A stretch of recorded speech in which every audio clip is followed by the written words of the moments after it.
आज हम करते हैं बेटा जीव जनन कैसे करते हैं। तो जनन क्या होता है? अपने ही जैसे नए जीवों को जन्म देने की प्रक्रिया। जनन दो तरह का होता है, अलैंगिक जनन और लैंगिक जनन। अब अलैंगिक जनन के अंदर हम 6 टाइप्स करेंगे। फर्स्ट विखंडन, जिसमें 2 भाग हैं, द्विखंडन या बहुखंडन। देन खंडन, स्पाइरोगायरा एग्जाम्पल है। पुनर्जनन, प्लेनेरिया, मुकुलन, हाइड्रा। कायिक प्रवर्धन, इसमें जड़, तने और पत्तियों द्वारा न्यू प्लांट बनता है। और बीजाणु समासंग, राइजोपस। तो ये हम डिटेल में करेंगे। इस फ्लो चार्ट से आपको सभी मेन टॉपिक्स का पता चल जाएगा, एग्जाम्पल्स और इसमें हम क्या क्या पढ़ रहे हैं।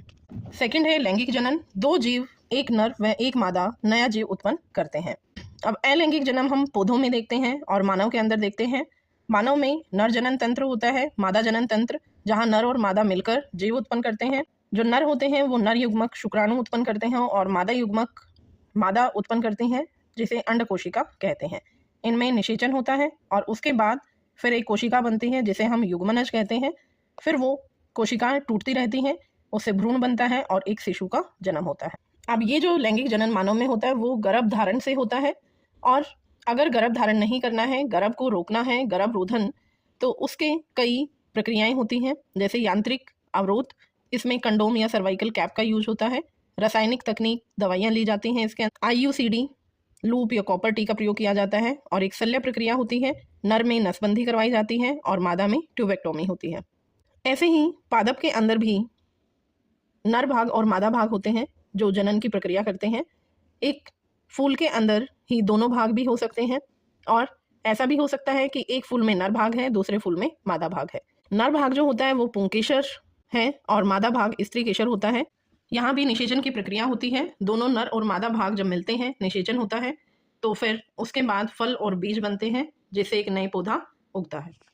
अब 1 बाय 1 देखिए। प्रजनन क्या है? यह वह प्रक्रिया होती है जिसके द्वारा जीव अपने जैसी संतान उत्पन्न करता है, और इसका महत्व क्या होता है? जीवों की आबादी और वृद्धि के लिए प्रजनन आवश्यक है। यदि जीव प्रजनन नहीं करते हैं तो उसकी आबादी कम हो जाती है और उस जीव की जो प्रजाति है वो समाप्त हो जाती है, विलुप्त हो सकती है। तो विभिन्न जीव अलग अलग तरीके से प्रजनन करते हैं। 2 तरह का प्रजनन होता है, अलैंगिक और लैंगिक जनन। अलैंगिक जनन में क्या है? इस प्रक्रिया में अकेला जीव नए जीव को उत्पन्न करता है और कोई भी युग्मक यहाँ नहीं बनता। इसकी जो विधियाँ हैं, 6 विधियाँ होती हैं। पहली विखंडन, खंडन, पुनर्जनन, मुकुलन, बीजाणु जनन और कायिक प्रवर्धन। अब पहली हम देखें विखंडन। विखंडन का अर्थ क्या है? विभाजित करना। एक कोशिका 2 या 2 से ज़्यादा कोशिकाओं में विभाजित हो जाती है, तो विखंडन एक अलैंगिक प्रजनन है। इसके द्वारा एक कोशिकीय जीव 2 या अधिक नए जीवों में विभाजित हो जाता है और एक नया जीव बनता है। यह 2 प्रकार का होता है, द्विखंडन और बहुखंडन। नाम से ही पता चल रहा है, द्वि मतलब 2 कोशिकाओं में टूटना, बहुखंडन मतलब बहुत सारे। जैसे यहाँ हम देखें, लेस्मेनिया का उदाहरण है। तो एक कोशिका है, एक कोशिका ये नीचे से टूटना शुरू हो रही है। पहले केंद्रक डिवाइड होता है, ये सेंटर में केंद्रक है, एक केंद्रक से 2 केंद्रक बनेंगे और उसके बाद कोशिका टूटना स्टार्ट हो जाती है और लास्ट में 2 कोशिका यहाँ से उत्पन्न होती हैं। ये अमीबा में है, इसमें भी द्विखंडन है। एक कोशिका पहले केंद्रक विभाजित हो रहा है और उसके बाद 2 कोशिकाओं के अंदर ये टूट जाता है। तो द्विखंडन क्या है? इस विधि के दौरान मूल कोशिका 2 कोशिकाओं में विभाजित होती है। पहले केंद्रक विभाजित होता है और 2 केंद्रक बन जाते हैं, फिर कोशिका द्रव्य भी बट जाता है। कोशिका द्रव्य लिक्विड पार्ट होता है जो कोशिका के अंदर होता है, और आखिर में 2 संतति कोशिकाएं बन जाती हैं, उदाहरण अमीबा, लेस्मेनिया। ये है बहुविखंडन। राइजोट होता है यहाँ। प्लाज्मोडियम जो हम देखते हैं, जो मलेरिया का फीवर होता है हमें, तो उसके अंदर क्या है, जब मच्छर हमें काटता है तो एक राइजोइड शरीर के अंदर डाल देता है। एक कोशिका हमारे शरीर में जाती है और वो कोशिका बहुत सारी कोशिकाओं के अंदर टूट जाती है। जब हमें बुखार होता है वो किस समय होता है? जब एक कोशिका के अंदर अनगिनत राइजोइड बन जाते हैं, कोशिकाएं टूट जाती हैं वहाँ, और वो कोशिका जब एकदम से बाहर की जो मेम्ब्रेन है वो फट जाती है और वो हमारे पूरे शरीर में फैलती हैं, उस टाइम पर हमें ठंड लगती है, बुखार होता है। तो ये बहुखंडन है। इस विधि में क्या होता है? एक कोशिकीय जीव कई संतति या संतान कोशिकाओं में विभाजित हो जाता है और प्रत्येक संतान कोशिका एक नया जीव बनाती है। मूल कोशिका टूट जाती है और इन संतति कोशिकाओं को छोड़ देती है। उदाहरण के लिए मलेरिया परजीवी, प्लाज्मोडियम। अब सेकेंड टाइप है हमारी खंडन विधि। खंडन मतलब यहाँ भी टुकड़ों में टूटता है, लेकिन इस विधि में मूल कोशिका कई टुकड़ों में बट जाती है और प्रत्येक टुकड़ा एक नए जीव में विकसित होता है। स्पाइरोगायरा उदाहरण। अब यहाँ देखिए, जैसे ये एक कोशिका है, ये 2 कोशिकाओं में विभाजित हो जाती है और उसके बाद ये फिर डेवलप होती है, बढ़ जाती है, वृद्धि होती है इसके अंदर और ये 2 कोशिकाओं के अंदर टूट जाता है। थर्ड टाइप पुनर्जनन, पुनरुद्भवन। पुनर्जनन मतलब पुनः जन्म होना, दोबारा से बनना। तो पुनर्जनन क्या है? शरीर से अलग हुए भाग से दोबारा एक नए जीव के बढ़ने की शक्ति। जब जीव का शरीर 2 भागों में टूटता है तो शरीर का प्रत्येक भाग एक नए जीव के रूप में उत्पन्न हो जाता है, जैसे हाइड्रा, प्लेनेरिया। घर में हम भटूरे बनाते हैं या कुछ ऐसी मैदे वाली चीज बनाते हैं जिसमें आप दही इनो डालते हैं, तो वहां खमीर बनता है। तो उसमें क्या होता है? रीजनरेशन, पुनर्जनन। जैसे प्लेनेरिया का उदाहरण है यहाँ, और ये हाइड्रा का है। ये 3 कोशिकाओं में विभाजित हो गया और प्रत्येक कोशिका का जो भाग गायब हो गया है, जैसे ऊपर वाली कोशिका देखते हैं, इसका नीचे वाला भाग नहीं है तो उसका नीचे वाला भाग बन जाएगा। नीचे वाली देखें, लोअर भाग है तो उसका अपर भाग बन जाएगा। और बीच वाली कोशिका देखते हैं, उसका ऊपर वाला और नीचे वाली जो टेल है वो पुनर्जनन हो जाता है। ये उदाहरण आप घर में भी देखते हैं, जैसे छिपकली आप देखते हैं, कई बार छिपकली की पूंछ पे कुछ लग जाता है, पूंछ कट जाती है और कुछ समय के बाद वो फिर से आ जाती है। तो जो भाग गायब हो गया वो फिर से जनन हो जाता है, उसका फिर से बन जाता है। तो ये प्रक्रिया होती है पुनर्जनन। अब 4th टाइप है मुकुलन। मुकुलन में क्या होता है कि जीव के शरीर पर कली के समान एक संरचना बन जाती है और कली एक नए जीव में विकसित होती है। यह फिर माता से अलग हो जाती है और एक नए स्वतंत्र जीव बनाती है। उदाहरण हाइड्रा और यीस्ट। अब यही उदाहरण आपने पुनर्जनन में भी किए थे। पुनर्जनन के अंदर एक कोशिका 2-3 कोशिकाओं में टूट जाती है और जो भाग उसमें नहीं है वो डेवलप हो जाता है। लेकिन यहाँ पर क्या हो रहा है, हाइड्रा या यीस्ट में, दोनों में देखें, एक छोटी सी कली बन जाती है और वो कली जैसे पेरेंट कोशिका है, सेम ऐसे ही जब वो पूरी तरह से विकसित हो जाती है तो वो अपनी माता कोशिका से अलग हो जाती है और स्वतंत्र जीव बनाती है। अब है बीजाणु जनन। जो प्रतिकूल परिस्थितियां, जैसे हम देखते हैं जो बीज होते हैं, बीज हमारे बहुत दिनों तक, रसोई में भी हम देखते हैं बहुत तरह के बीज होते हैं, दालें होती हैं, वो ऐसे ही रखे रहते हैं, उससे तो नया पौधा नहीं बनता। लेकिन जब हम उसको धरती में लगा देते हैं, खाद डालते हैं, पानी डालते हैं, तब वो एक नई प्लांट में बदल जाता है। तो यहाँ क्या होता है, प्रतिकूल परिस्थितियों के दौरान इस विधि में जो जीव होते हैं स्पोरेंजियम नामक एक थैली के अंदर होते हैं जिन्हें बीजाणु कहते हैं, और जब परिस्थितियां अनुकूल हो जाती हैं तो ये स्पोरेंजियम फट जाता है और बीजाणु निकलते हैं और वो नए जीवों को जन्म देता है। जैसे इस चित्र में आप देख सकते हैं, ये है हमारा स्पोरेंजियम, बीजाणु, और यहाँ से जब इन्हें अनुकूल परिस्थितियां मिली, ये कोशिका टूट जाती है और ये स्पोर्स नए जीवों के अंदर बदल जाते हैं। अब है कायिक प्रवर्धन। कायिक प्रवर्धन के अंदर क्या होता है, अलैंगिक प्रजनन, उनके भागों जैसे पत्तियों, जड़ों और तने के माध्यम से ये जनन होता है। यहाँ पर जो पत्तियां हैं और जड़ और तनों के अंदर कुछ ऐसी संरचनाएं होती हैं जो नए पौधे को जन्म देता है। ये कुछ प्राकृतिक विधियां, कुछ कृत्रिम विधियां यहाँ होती हैं। प्राकृतिक के अंदर जैसे हम देखते हैं तना, आलू देखते हैं हम, अदरक है, जो आलू और अदरक का तने का भाग होता है जिसे हम खाते हैं। आलू में देखेंगे कुछ दिन अगर आप रख दें तो उसमें से हरी हरी कोपलें निकलनी शुरू हो जाती हैं, उन्हें आइस बोला जाता है, और वहीं से नए आलू बनते हैं।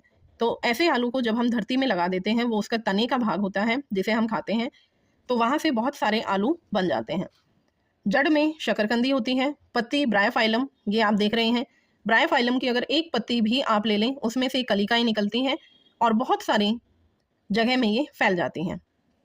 कृत्रिम विधियां होती हैं, इसमें रोपण होता है, आम, कृतन, गुलाब और लेयरिंग, चमेली। जैसे लेयरिंग में आप ये देखते हैं, कुछ नॉर्मल हम डेली लाइफ में भी देखते हैं, जो बेलें होती हैं वो फैल जाती हैं। जैसे ही कोई एक बेल की एक ब्रांच धरती से टच होती हैं, वहाँ पर जड़ें बनना शुरू हो जाती हैं। उससे आगे का जो भाग निकला हुआ है धरती से ऊपर, तो वो क्या हो जाता है, एक नए पौधे का जन्म ले लेता है, नए पौधे का रूप ले लेता है। रोपण विधि में हम क्या करते हैं बेटा, जैसे एक हम आम का पेड़ देखते हैं, बहुत अच्छा फ्रूट होता है, बहुत मीठे होते हैं आम उसके, और नीचे का तना उसका कमज़ोर होता है। लेकिन कुछ पेड़ ऐसे होते हैं जिनका फ्रूट अच्छा नहीं होता लेकिन तना बहुत मजबूत होता है। तो जिसका तना मजबूत है हम उसका नीचे का भाग काट लेते हैं, और जिसका फ्रूट अच्छा होता है उसका ऊपर वाला भाग हम कट कर लेते हैं, और उन दोनों भागों को हम इकट्ठा बांध देते हैं। कुछ समय के बाद वो डेवलप हो जाता है, वो अच्छे से उस पर फ्रूट आने शुरू हो जाते हैं, तो हमें एक बहुत ही अच्छी क्वालिटी का पेड़ वहाँ से मिल जाता है। ये रोपण में किया जाता है। सेकंड जो टाइप है बेटा, कृतन, गुलाब के अंदर होती है ये। इसमें क्या करते हैं, जो गुलाब की स्टेम होती है उसको हम स्लैंटिंग वे में कट कर लेते हैं, और जब उसको मिट्टी के अंदर लगाते हैं, कंडीशंस उसको प्रोवाइड करते हैं, तो वहाँ से एक नया गुलाब का पौधा उग जाता है। तो ये है हमारी कृत्रिम विधि। अब अलैंगिक जनन के जो हमने 6 प्रकार किए हैं, उनके जो बेनिफिट्स होते हैं, फ़ायदे होते हैं, वो क्या क्या हैं। अलैंगिक जनन में बीज उत्पन्न ना करने वाले जो पौधे होते हैं, जैसे केला, गुलाब, इन सब के भी नए पौधे बनाए जा सकते हैं, क्योंकि बीज से ही हम देखते हैं ऑलमोस्ट कि बीज से हमारे नए पौधे बनते हैं। लेकिन यहाँ पर कुछ ऐसे भी पौधे हैं, जैसे कायिक प्रवर्धन में हमने किया, तने से, जड़ से, पत्तियों से भी नया पौधा उगाया जा सकता है। तो नए पौधे जनक के समान होते हैं। जिस तरह से हमारी जो पेरेंट कोशिका होती है, जिस तरह के जो पेरेंट्स होते हैं, बिल्कुल सेम जनक के समान हमारे नए पौधे होते हैं। यहाँ पर विभिन्नताएं कम होती हैं। बीज रहित फल उगाने में ये मदद हमें करते हैं। पौधे उगाने का सस्ता और आसान तरीका है। यहाँ हमें ज़्यादा कॉस्ट नहीं लगानी पड़ती, कम मेहनत से ही नए पौधे हमें मिल जाते हैं। नेक्स्ट पार्ट है लैंगिक जनन। लैंगिक जनन नर और मादा की भागीदारी के साथ होता है। पुरुष नर युग्मक शुक्राणु पैदा करते हैं और जो मादा जीव है वो ओवम पैदा करती है। ओवा एक कोशिका होती है। नर और मादा युग्मक एक उगमनज बनाने के लिए मिलते हैं, जो एक नए जीव में बनता है। तो लैंगिक जनन का महत्व क्या है? लैंगिक जनन में डीएनए के साथ साथ दो अलग अलग जीवों की कोशिका तंत्र शामिल होते हैं, तो यहाँ आनुवांशिक भिन्नता की संभावना बढ़ जाती है और लैंगिक जनन में नई प्रजाति बनती है। मतलब विभिन्नताएं ज़्यादा होती हैं यहाँ पर। पौधों में लैंगिक जनन के लिए हम उसके भाग देखेंगे, पौधों के अंदर कौन कौन से भाग होते हैं। तो जो जनन वाला हिस्सा होता है वो फूल में मौजूद होता है। फूल के 4 भाग होते हैं, बाह्य दल, पंखुड़ियाँ, पुंकेसर और स्त्रीकेसर। बाह्य दल जो हरे रंग की पत्तियाँ होती हैं, संरचनाएं होती हैं। पंखुड़ियाँ रंगीन होती हैं, अलग अलग कलर की पत्तियाँ हमें फूल में दिखाई देती हैं। कहीं रेड कलर है, कहीं येलो कलर है, कहीं पिंक कलर है, तो वो सब है पंखुड़ियाँ। और जो परागण है उसके लिए ये कीड़ों को आकर्षित करती है। अब है पुंकेसर, ये पुरुष जनन अंग होता है। इसके अंदर परागकण उत्पन्न होते हैं जिसमें नर युग्मक होते हैं। अब पुंकेसर के 2 भाग होते हैं, एक तंतु और सेकंड परागकोश। परागकोश जो होता है वो ऊपर का हिस्सा है जिसमें बहुत ज़्यादा संख्या में परागकण होते हैं। स्त्रीकेसर मादा जनन अंग होता है और अंडाणु का निर्माण करता है जिसमें मादा युग्मक होते हैं। इसके 3 भाग होते हैं, वृत्तिकाग्र, वृत्तिका और अंडाशय। वृत्तिकाग्र क्या है? जो परागकण के दौरान परागकणों को प्राप्त करता है, सबसे ऊपर वाला भाग। वृत्तिका मध्य जो लंबी एक टहनी के रूप में होती है। अंडाशय जिसके अंदर अंडाणु बनते हैं, मादा भाग उत्पन्न होता है। तो जो हमारा तंतु और परागकोश होते हैं वो इस तरह से होते हैं। आप चाइना रोज के फूल में देखेंगे इस तरह से हमें दिखाई देता है। ये ऊपर वाला भाग परागकोश है और नीचे वाला भाग तंतु। और जो मादा भाग होता है स्त्रीकेसर के अंदर वो इस तरह से होता है। सबसे ऊपर वाला भाग ये वृत्तिकाग्र है, फिर उसके बीच में लंबी सी टहनी के रूप में है वृत्तिका, और यहाँ ये नीचे होता है अंडाशय जिसके अंदर मादा जनन पार्ट डेवलप होता है।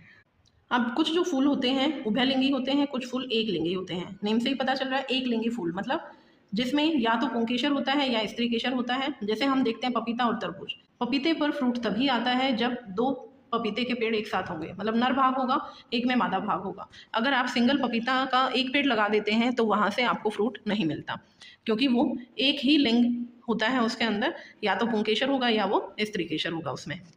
दूसरा है उभयलिंगी फूल। उभयलिंगी फूल वो फूल होते हैं जिनमें पुंकेसर और स्त्रीकेसर दोनों होते हैं, जैसे सरसों, चाइना रोज। चाइना रोज का बेस्ट एग्जाम्पल, हमारे चारों तरफ बहुत सारे पेड़ हमें देखने को मिलते हैं, उसमें दोनों ही भाग पुंकेसर और स्त्रीकेसर, जैसे आप ये डायग्राम में देख सकते हैं, दोनों ही भाग एक ही फूल के अंदर होते हैं। अब जब नर युग्मक और मादा युग्मक बन जाते हैं उसके बाद हमारी नेक्स्ट प्रोसेस होती है परागण की, पोलिनेशन।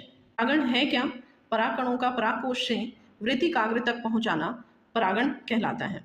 तो ये 2 प्रकार का होता है, एक है स्वपरागण, सेल्फ पोलिनेशन। एक ही फूल के परागकोश से परागकणों का उसी फूल के वृत्तिकाग्र पर पहुंचना।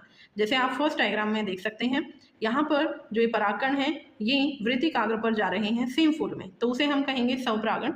और जहाँ दूसरे फूल के वृत्तिकाग्र पर जाकर परागकण गिरते हैं हवा के माध्यम से या कीट पतंगों के माध्यम से या जो जानवर होते हैं उनके शरीर से लगकर, तो वो प्रोसेस होती है हमारी पर परागण, जैसा आप सेकंड डायग्राम में देख पा रहे हैं।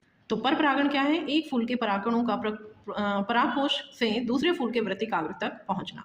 नेक्स्ट इज निषेचन।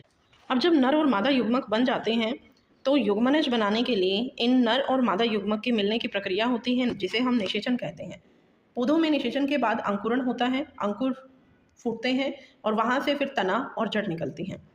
अब यहाँ कैसे प्रोसेस होती है? चित्र में आप देख रहे हैं जो आपको येलो कलर का भाग दिखाई दे रहा है, ये स्त्रीकेसर पार्ट है। स्त्रीकेसर के वृत्तिकाग्र पर परागकण आते हैं और जब यहाँ पर परागकण आकर इससे चिपक जाते हैं तो यहाँ से एक पतली सी ट्यूब निकलती है जिसे पराग नलिका कहते हैं या पोलन ट्यूब कहते हैं। अब ये पोलन ट्यूब इस नलिका के माध्यम से अंडाशय तक पहुँचती है। ये आपको ट्यूब इस तरह से दिखाई दे रही है। अब पराग ट्यूब में 2 पुरुष जनन कोशिकाएं होती हैं और एक मादा कोशिका होती है, अंडाणु जिसे कहते हैं। तो यहाँ से जैसे जैसे इस ट्यूब से ये पुरुष जनन कोशिकाएं आ रही हैं, ये अंडाणु तक पहुँचेंगी और अंडाणु के पास जाने के बाद जब यहाँ निषेचन होता है तो निषेचन के बाद फूल में जो परिवर्तन होते हैं वो क्या क्या है। पहला परिवर्तन है कि जो बीजांड होता है, ओव्यूल होता है, वो बीज में बदल जाता है और जो अंडाशय ओवरी होती है वो फल में बदल जाती है। जो फल हम खाते हैं वो फूल का अंडाशय भाग होता है। तो ये ऑब्जेक्टिव क्वेश्चंस में आ जाता है कि बीज किस भाग से बनता है और फल किस भाग से बनता है।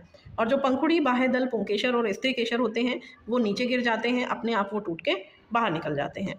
अब हैं बीज और उसके हिस्से। जो बीज बनता है उसके क्या क्या पार्ट्स होते हैं। बीज भविष्य के पौधे या भ्रूण की रक्षा करता है। बीज के दो भाग होते हैं, बीज पत्र और भ्रूण। भ्रूण के दो भाग होते हैं, एक मूलांकर होता है और एक प्रांकुर होता है। मूलांकर भावी जड़, मतलब जिस पार्ट से जड़ निकलती है उसे कहते हैं हम मूलांकर। जब हम चनों को पानी के अंदर भिगो देते हैं तो हम सुबह तक देखते हैं उसमें से ग्रीन कलर की कोपलें निकलनी शुरू हो जाती हैं।